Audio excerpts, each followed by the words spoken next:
Italy is a melting pot of cultural diversity. Over centuries, many civilizations have influenced Italian culture and have added to its incredibly varied culinary spectrum.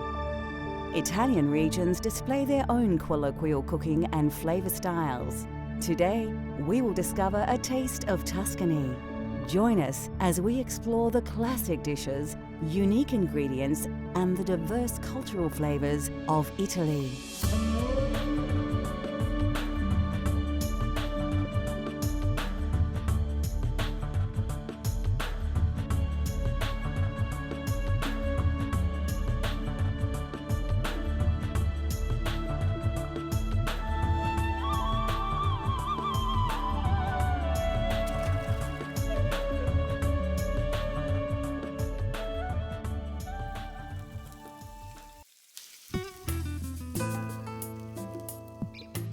Situated on the Italian peninsula and part of both the European continent and southern Europe, Italy shares its alpine borders with France, Switzerland, Austria, and Slovenia.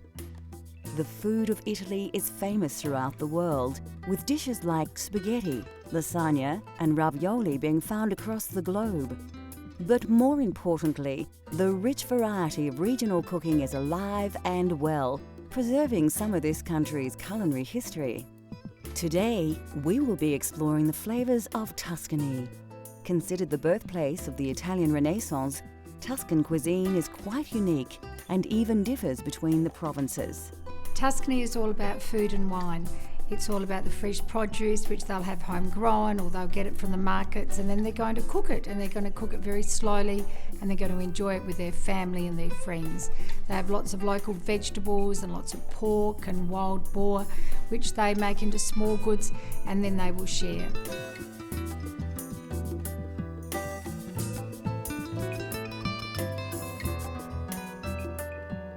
To create a classic pasta dish, of course you need pasta. And rather than pick up some dried spaghetti at the supermarket, to experience the cultural flavours of Italy at home, you're going to need to make fresh pasta yourself. My first exposure to Italian cooking was in a small restaurant in London that my father used to take me to when I was a kid. And they used to make all their own pasta there, and they had all the wooden boxes with all the various sizes, shapes and colours of fresh pasta. You could just choose whichever pasta you wanted to go with your sauce, and that really excited me and got me interested in Italian cooking. All you need to make fresh pasta at home is some fine flour, some fresh eggs, and some semolina flour. First, take your flour and gently tip it out onto your workspace. Make sure your hands are dry, then using your fingers, make a small well in the flour. Take an egg and gently crack it into the well you've just created. Now the fun starts. Using your fingers, break the yolk so it mixes with the white, then gently work the egg around in a circular motion. What you are actually doing here is slowly picking up the flour around the edges and drawing it into the moist centre. When the egg and flour start to turn to a firmer paste, add another egg to the mixture and repeat the process. Don't be impatient and get tempted to stir the flour in faster, as this will introduce lumps into your dough that you'll have a hard time working out. As you work your mixture around, it will start to change consistency and the paste will develop into a dough. Keep kneading this dough with the flour until you're satisfied you have a very elastic mix. Be sure your pasta dough is not sticky. If it is, you'll need to add more flour. You will most likely have more flour than you require, so don't feel compelled to use it all. Once you have your dough at the correct texture, use your hands to mold it into a small cob. You will need to rest your dough for at least 30 minutes before you roll it out. Generally, pasta is made with a pasta machine. Take your dough and press it into a small disc. Feed it into the pasta roller, then fold it back onto itself and repeat.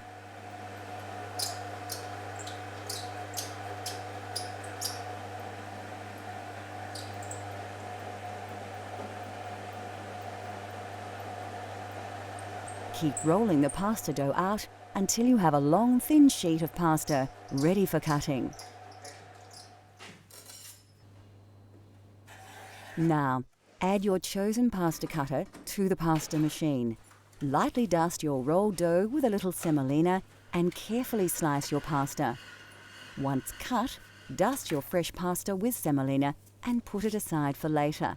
We'll cook our fresh pasta in a fettuccine al funghi later in the show.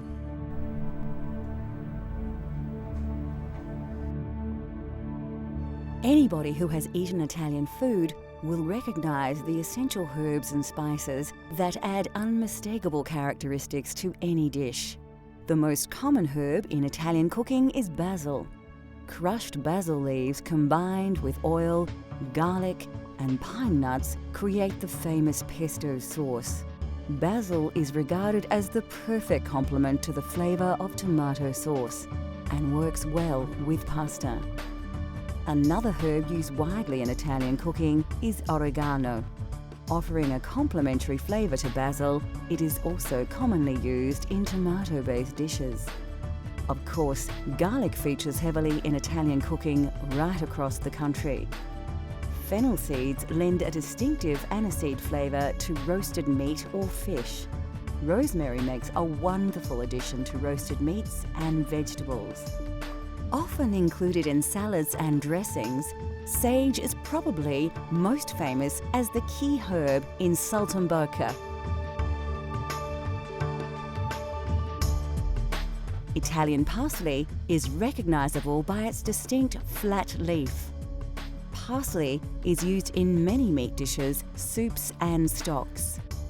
Italian food is most richly flavoured with herbs, but of course some spices do feature prominently. Coarse sea salt is used across the nation, although some regions, like Tuscany, use it very sparingly. Fresh dried black peppercorns, saffron and coriander feature prominently. Nutmeg is used in savoury dishes and desserts, and vanilla is a popular dessert spice. Ginger is rarely used in Italy, although it is very popular in the Apulia and Basilicata regions, showing just how diverse the cultural flavours of Italy are. Still to come on Cultural Flavours, Italy. We turn our freshly made pasta into a delicious mushroom taste sensation, and we discover the secret of making perfect, authentic Italian coffee. In Italy, wild mushrooms have always been a favourite part of the local cuisine. With mushrooms available everywhere, anybody can make this dish at home.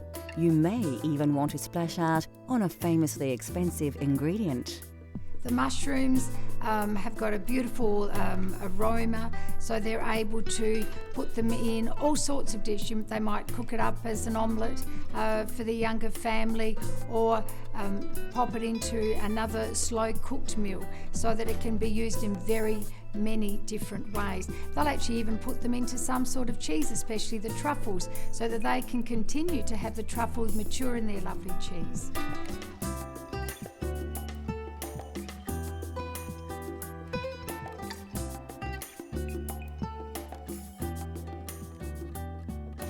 For this dish, you will need a selection of mushrooms.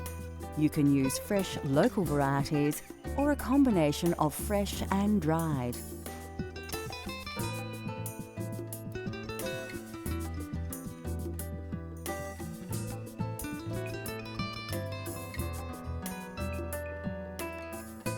You will also need a dash of olive oil and some dry vermouth. First, take your Italian parsley and chop it finely. It's important to use fresh parsley in your pasta dishes, as the dried alternative can lack flavour. Put it aside, as you will need to add it to your dish much later. The next step is to slice your mushrooms. The trick here is to try and keep the size uniform so they cook evenly.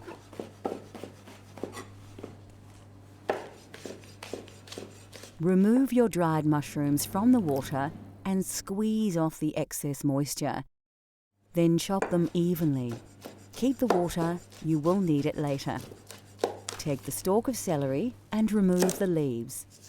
Chop into lengths, slice along the grain, Then finely dice into small blocks to avoid large chunks of this strongly flavoured vegetable masking the delicious mushroom flavours. Next, chop your garlic and slice your red onion. Put the ingredients aside and heat up your pan. So, to prepare the sauce, we're going to start with a nice fry pan, a little bit of oil. Want the oil to get nice and hot, almost smoking. The first thing we're going to add is our mushrooms, so they get a nice bit of colour on them. Brings out all the nice flavours, so they don't go soggy. After the fresh mushrooms have braised a little, add the dried mushrooms, then the celery, onion and garlic, and a sprinkle of salt. Reduce the heat and cook it gently to bring out all the combined flavours. Add a dash of vermouth and some of the liquid stock you had the dried mushrooms in, and your Italian sauce will be taking shape. Next, add the butter and cook on a gentle heat with the juices. When the butter emulsifies, it will produce a nice rich sauce. Finally, add your chopped Italian parsley and stir it right through the sauce. Then set it aside to rest while you cook your pasta. Put your heavily salted water on the boil. Ensure that it is a strong, rolling boil before adding the fresh pasta you prepared earlier. Stir it around a little to prevent the pasta from sticking together. Fresh pasta won't take long to cook, about 3 to 5 minutes. Drain your pasta in a colander and put your sauce back on the heat. Make sure it is very shiny. You can add more stock or butter to get your sauce to the desired consistency. Add your drained pasta to the sauce in the pan and stir through. Make sure you have covered the pasta entirely with your mushroom sauce. Then you are ready to serve. Grate some Parmigiano Reggiano, commonly known as Parmesan cheese, over the dish. Just enough to give it some bite and some extra saltiness, but not so much it causes the dish to go gluggy. Finally, if you have them, shave some black truffle over the dish just before serving. Now, enjoy your authentic fettuccine al funghi.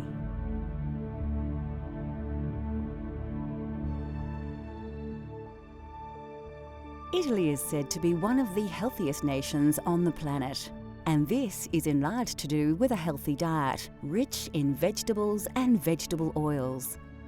Of course, the most important vegetable in Italian cooking is the tomato. There are many varieties of tomato that are used in soups, sauces, and pasta dishes.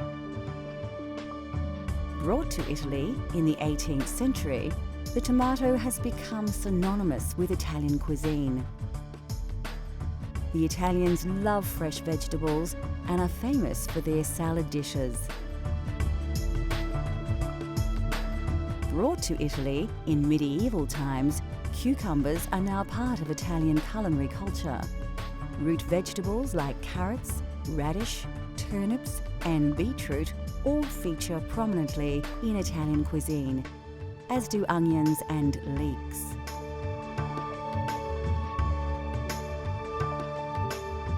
Cabbages, cauliflowers, spinach, and rhubarb are also part of the Italian diet. Squash and pumpkins are often used as an accompaniment. Bell peppers and potatoes also have become part of Italian food culture. Melons, like cantaloupes named after the town of the same name near Rome, are often presented as a dessert. Asparagus is a common ingredient in many Italian dishes. Mushrooms are highly regarded in Italian cuisine, especially in the provinces in and around Tuscany.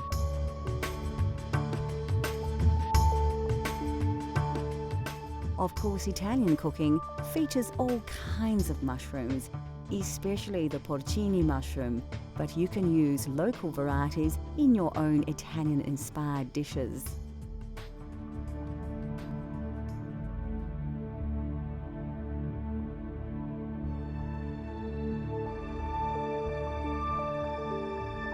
Coffee originated in the highlands of Ethiopia and quickly spread across the Islamic world during the Middle Ages.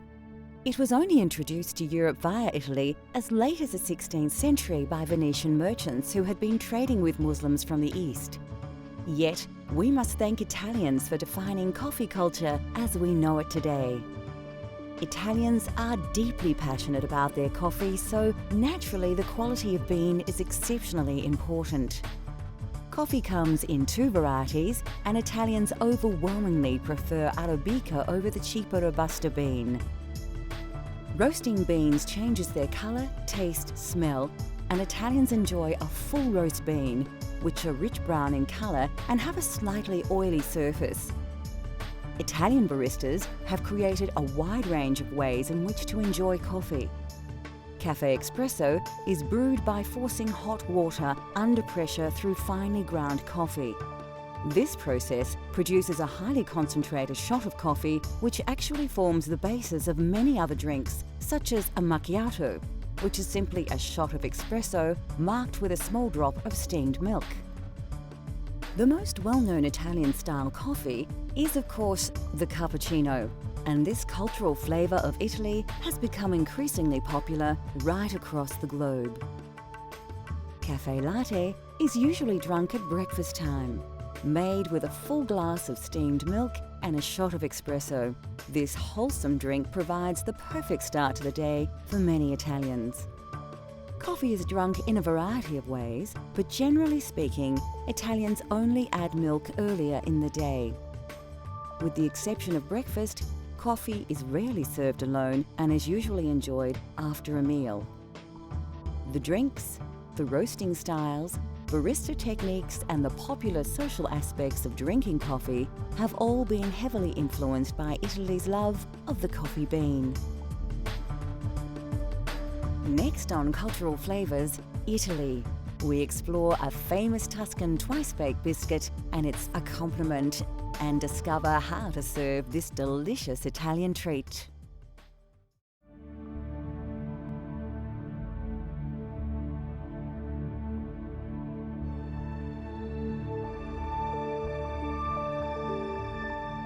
There are hundreds of types of pasta, but generally authentic pasta is made from durum wheat flour or semolina, which accounts for its yellow tinge.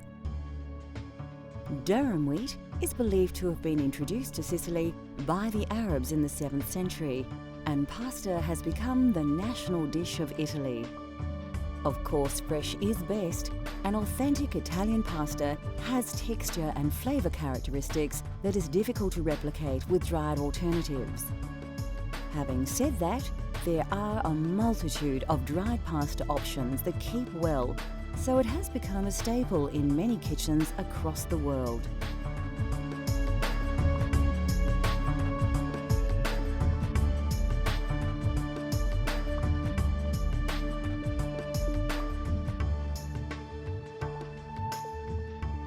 Italy produces 25% of all the olives grown globally from hundreds of varieties of olive tree.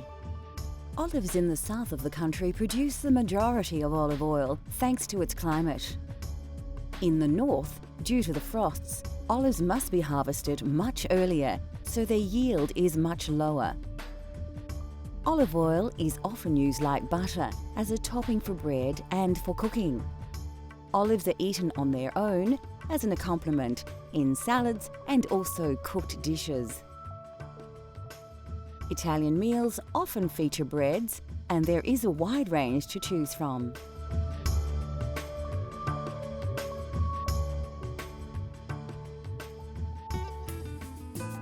Italian food is rich with tradition, and there are few foods more traditional than biscotti. Tuscany, they love their biscotti. So they'll go to the local market and they'll get their flour and their sugar and the nuts, whatever nuts mum wants to use that might be in season, and they'll go home and there it will be in their beautiful kitchen, and they'll start mixing the flour, the eggs, the butter, the nuts, and then they'll roll and then they'll bake. And then with the biscotti, they need to slice them again, and then they'll need to rebake, so it's the double baked biscuit. That process, of course, brings the family together because it takes quite a long time for them to be able to do that. And then more especially, those biscotti are shared with their family and their friends. And because they are so hot and so crisp, they'll be able to share them for the rest of the week.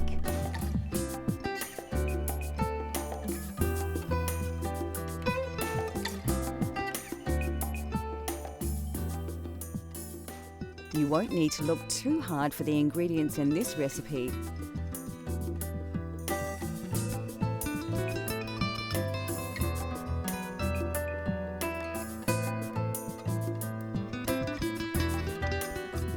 Place your butter in a bowl and add your caster sugar. Mix the ingredients with a spatula until you have a consistency like this. The technique here has more than a few similarities with pasta preparation. So, just like making pasta dough, add your first egg and mix it into the sugar and butter. Work the ingredients together to achieve a smooth paste. Do the same with all the eggs until you have a fairly liquid, smooth and even paste. The next step is to add your flour, but only a little, and mix it through. Just like the pasta, you don't want to add all the flour at once. This technique ensures you have a lump-free mixture. As you add the flour, it develops a more dough-like texture, but still a liquid. This is the time to add the other ingredients. Put your lemon zest and nuts in and give it a little stir. You will soon realize that mixing with the spatula is no longer an option, and you will have to get your hands in. If your dough is still very sticky, add a little more flour until you can comfortably pick up the mixture without it falling and drooping from your hands. Take an oven tray and line with grease-proof paper. Place your biscotti dough, stretched out a little, on the tray, and now you are ready to place it in your 180 degrees Celsius preheated oven. Bake for about 25 minutes, or till firm. Remove the biscotti from the oven and allow to cool. When your loaf has reduced in temperature and feels firmer to the touch, you can place it on a cutting board and begin to slice into biscuits. Keep the slices thin and even. Lightly dust your papered oven tray with caster sugar and place the cut biscuits on the tray. Proceed to dust these with a little more caster sugar. Place back in the oven at 160 degrees Celsius for about 10 minutes. Your biscotti is now ready to serve, and there is no better way to enjoy biscotti than the traditional way.